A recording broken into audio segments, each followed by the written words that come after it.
Oh, this is Ron Paul with your weekly update for Monday, January 18th. This has been the most dramatic week in U.S.-Iranian relations since 1979. Last weekend, 10 U.S. personnel were caught in Iranian waters as the Pentagon kept changing its story on how they got there. It could have been a disaster for President Obama's big gamble on diplomacy over conflict with Iran.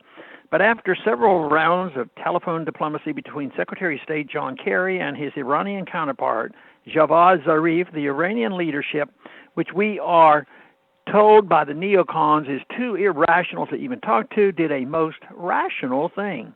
Weighing the costs and benefits, they decided it made more sense not to belabor the question of what an armed U.S. vessel was doing just miles away from an Iranian military base.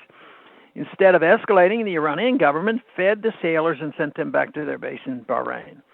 Then on Saturday, the Iranians released 4 Iranian Americans from prison, including Washington Post reporter Jason Rezaian. On the U.S. side, 7 Iranians held in the U.S. prisons, including 6 who were dual citizens, were granted clemency. The 7 were in prison for seeking to trade with Iran in violation of the decades-old U.S. economic sanctions.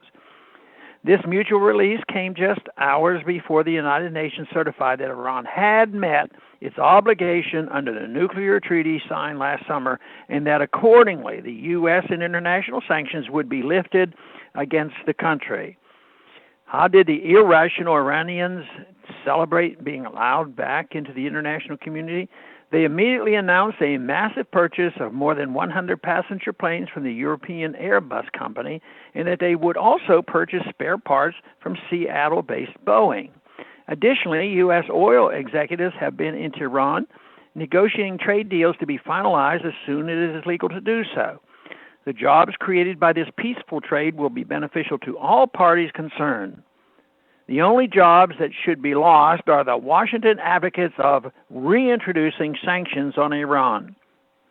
Events this week have dealt a harsh blow to Washington's neocons, who for decades have been warning against any engagement with Iran.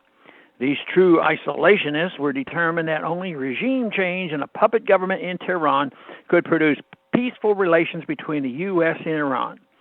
Instead, engagement has worked to the benefit of both the U.S. and Iran. Proven wrong, however, we should not expect the neocons to apologize or even pause to reflect on their failed ideology.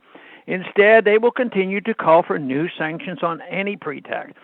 They even found a way to complain about the release of the U.S. sailors, claiming that they should have never been confronted in the first place, even if they were in Iranian waters. And they even found a way to complain about the return of the 4 Iranian Americans to their families and loved ones, because the U.S. should have never negotiated with the Iranians to coordinate the release of prisoners, they grumbled.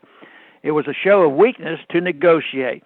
Tell that to the families on both sides, who can now enjoy the company of their loved ones once again. I have often said that the neocons' greatest fear is for peace to break out. Their well-paid jobs are dependent on conflict, sanctions, and preemptive war. They grow wealthy on conflict, which only drains our economy. Let's hope that this new opening with Iran will allow many other productive Americans to grow wealthy through trade and business ties.